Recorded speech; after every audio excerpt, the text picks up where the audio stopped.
roaming around the streets and sometimes on highways to beg for food. These are children from different backgrounds, captured in different situations across the length and breadth of northern Nigeria. Characterized by parental neglect and wasted childhood, have become a burden on society, an eyesore, neglected and exploited. These are the plight of the northern Nigerian child in what is now known as the Almajiri phenomenon. The Child Rights Act, which was enacted in 2003, seeks to regulate and protect the rights of children. However, failure to pass the bill and implementation in some states is responsible for the worrisome dimension in the plight of these young Nigerians. Bedwam Bogoro Elias, Cdra project officer, explains the choice of these selected states. We find it quite imperative to do this in Kano, Sokoto and Kaduna, which we know, of course, there's a high rate of Almajiri cases.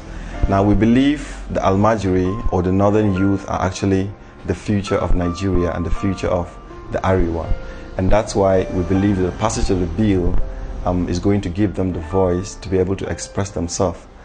We want to see a situation where the Almajiri system is being orchestrated, where the state government policy is helping the youth to develop themselves into better people. We have seen situations where the Almajiri system has been dysfunctional, especially in the north. Now, we believe the project is going to serve as an avenue where the youth are going to express themselves.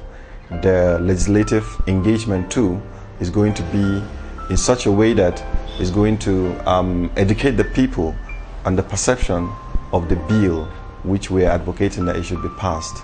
Muhammad Hassan Tom, a media consultant in Kaduna State, explains that the delay in passage and implementation of the bill is partly responsible for the challenges in our society today.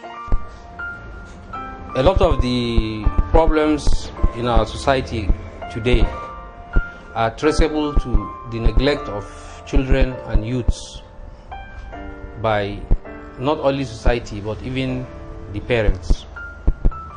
And unless we retrace our steps and reintegrate children and youths and give them their full rights, our quest for building a great society will not go anywhere. No matter how long we talk about it, no matter how much money is being spent by various charity organizations and concerned individuals.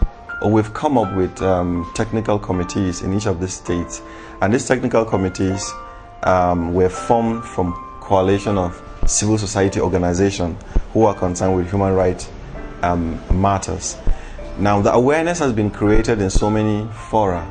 We have held even public hearing, we have held town hall meetings where people had different views and different perception on the Child Rights Act. Now, what we are doing right now is to gain the support of not just the public, the House of Assembly, and the stakeholders.